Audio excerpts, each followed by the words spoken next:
खबर शामिल करें। सिंतास माहदे की खिलाफ वर्जियों पर पाकिस्तान की दरख्वास्त पर आलमी सालिसी अदालत में कार्रवाई जारी है। दी हैग में कोर्ट ऑफ आर्बिट्रेशन की कार्रवाई का दूसरा मरहला मुकम्मल हो गया। जमहूरियत का नाम नहाद चैंपियन भारत आलमी सालिसी अदालत से राह फरार इख्तियार करने लगा। आज भी भारत आलमी सालिसी अदालत के सामने पेश हुआ और ना ही कोई जवाब जमा कराया। पाकिस्तान की जानिब से अटॉर्नी जनरल मंसूर उस्मान अवान अदालत में पेश हुए। कोर्ट की कार्रवाई के बारे में भी आपको बताएंगे। सिंतास माहदे की खिलाफ वर्जियों पर पाकिस्तान की दरख्वास्त पर आलमी सालिसी अदालत में कार्रवाई जारी है। दी हैग में कोर्ट ऑफ आर्बिट्रेशन की कार्रवाई का दूसरा मरहला मुकम्मल हो गया है। जमहूरियत का नाम नहाद चैंपियन भारत आलमी सालिसी अदालत से राह फरार इख्तियार करने लगा है।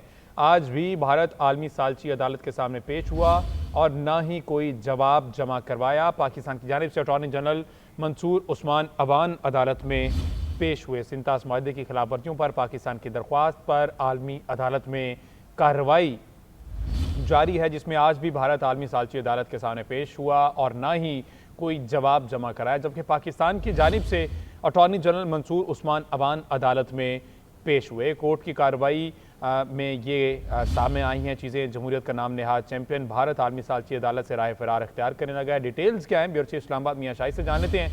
मियां शाहिद, आगाह कीजिएगा इस हवाले से।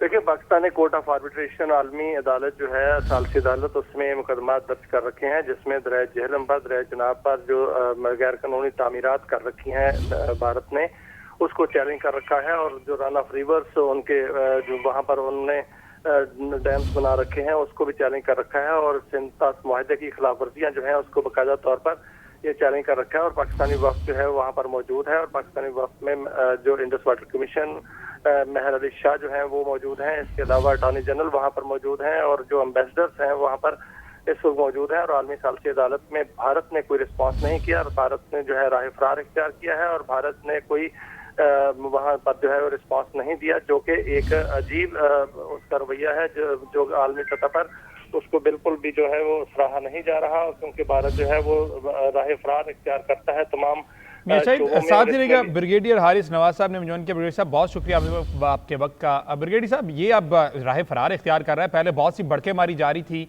और अब जो है वो अदालत के सामने ही पेश नहीं हो रहा भारत। देखें, भारत का हमेशा तो यही तरीका है, पहले ये किधर भटकने लगाता है, उसके बाद जब वक़्त आता है तो ये भाग जाता है। अगर अभी अदालत में ये पेश नहीं होता, इसका मतलब है कि ये इंटरनेशनल कानून की खिलाफ वर्जी कर रहा है। आई एम श्योर कि इसके ऊपर वन पार्टी एक्स पार्टी वो डिसीजन भी लेंगे और जो भी डिसीजन होगा वो इसको इम्प्लीमेंट करना पड़ेगा। और अदरवाइज अगर ये कोई भी ऐसी हरकत करता है जो कि सिंतास माहदे की खिलाफ वर्जी है, तो Pakistan has all the right, हमने बहुत पहले कह दिया हुआ है कि अगर भारत ने वाटर टेररिज्म किया और पाकिस्तान के वाटर को डाइवर्ट किया, ये 24 करोड़ पाकिस्तानियों के पानी के साथ कोई भी खेल खेला, तो हम इसको एक्ट ऑफ वॉर समझेंगे और हम तमाम मिलिट्री मीन्स अवेलेबल जो है वो इस्तेमाल कर सकते हैं। आई थिंक इस तरह स्टेटमेंट नहीं हो सकती। और इंडिया को पता है कि जब हम मिलिट्री मीन्स इस्तेमाल करते हैं तो क्या इंडिया का हाल होता है।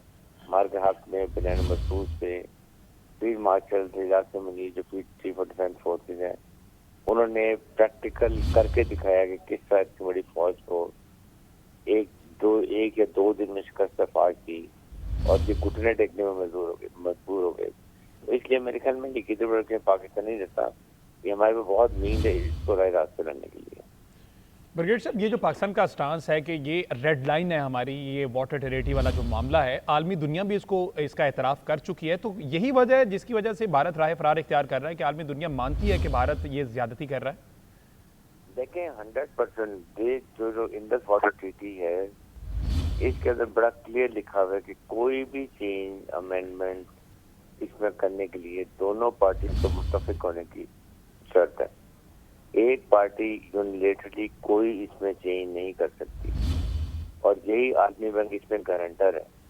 अब फिर इंटरनेशनल कोर्ट ऑफ जस्टिस में पाकिस्तान वहां से हम ले लिया, इसलिए ये इसलिए भाग रहे हैं कि वो जस्टिफिकेशन नहीं है। और अगर ये इसको कहीं भी करेगी, हमने रेड लाइन पहले अनाउंस की हुई है।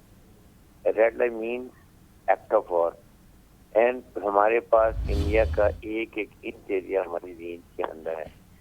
वने से एक इंच रेंज के सारे डैम हर चीज हमारी रेंज में है। वी कैन प्ले हेल्प रेनियन, we have taught them a lesson, ہماری کیپیبلٹی، اور وہ ہم نے صرف 10% عملی مظاہرہ کر کے دکھایا ہے۔ فیلڈ مارشل سجاد منیر نے بڑی کلیئر بات کی تھی کہ اگر اب انڈیا نے کوئی ایسا مڈ سرنجر کیا تو اس کو اکنامک اور ملٹری لاس جو ہمیں 50-60% دیں گے، اس کے ریفائنری تباہ کر کے رکھ دیں گے۔ ان کو جو وار مونگرز ہے نا، جنگی جنون میں ان کو سمجھ نہیں آ رہی کہ پاکستان کی کیا کیپیبلٹی ہے، واٹ پاکستان کین ڈو۔ ابھی ہم نے صرف آپ کو ٹریلر چلا کے دکھایا۔ تو بریگیڈیئر صاحب، اگر اسی طرح بھارت راہ فرار اختیار کرتا رہا اگلے مراحل میں بھی، تو آپ سمجھتے ہیں کہ یہ ون سائیڈ فیصلہ بھی دیا جا سکتا ہے جس کا پھر خمیازہ بھگتنا پڑے گا؟ ڈیفینیٹلی، اور ہم اس کے ساتھ ساتھ جو ہمارے ممالک ہیں، امریکہ ہے، یونائیٹڈ نیشنز ہے، جو بھی انہوں نے اویسی، ہم ان کو سب کو کانفیڈنس لے کے یہ بات کریں گے اور بات کر کے اس کو ایسا مدد چکھائیں گے کہ اس کی نسلیں یاد رکھیں گے۔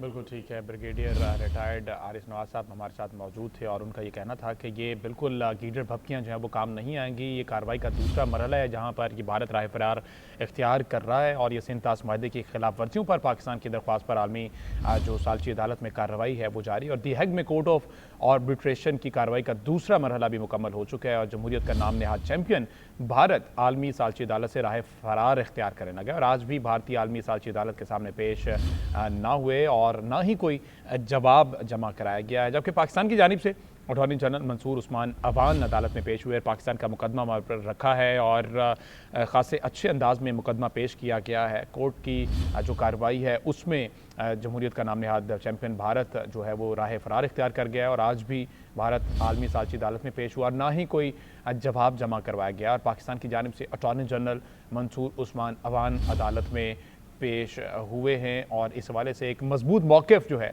وہ وہاں پر رکھا گیا۔ ڈیفینیٹلی میاں شاہد، اگر آپ ساتھ ہی ہیں تو سر، یہ جو کارروائی کا دوسرا مرحلہ ہے، پہلے مرحلے کی کوئی ڈیٹیلز ہمارے پاس اگر موجود ہے تو وہ شیئر کر دیجیے گا، اور یہ یوزلی اس طرح کی کارروائی چلتی کس طرح سے؟ اگر ابھی رائے فرار اختیار کر گیا بھارت، اس مرحلے میں نہیں آ رہا، تو ان فیوچر کتنی کو ڈیل دی جا سکتی ہے؟ دیکھیں، انڈس واٹر ٹریٹی میں یہ لکھا ہوا ہے کہ کوئی بھی دونوں ملکوں کے درمیان جو تنازع ہوگا انڈس واٹر ٹریٹی کا، وہ عالمی ثالثی عدالت میں طے پائے گا، اور عالمی ثالثی عدالت جو ہے وہ ان تنازعات کو طے کرتی ہے۔ اس سے پہلے آپ نے دیکھا کہ بغلہار ڈیم کا مقدمہ جو تھا وہ عالمی ثالثی عدالت میں گیا، کشن گنگا کا مقدمہ بھی عالمی ثالثی عدالت میں گیا، تو اب بھی پاکستان نے جو ہے عالمی ثالثی عدالت کا دروازہ کھٹکھٹایا ہے۔ ٹھیک ہے میاں شاہد، براہ راست جانا ہے محسن نقوی صاحب میڈیا سے گفتگو کر رہے ہیں، ناظرین کو براہ راست لے چلتے ہیں۔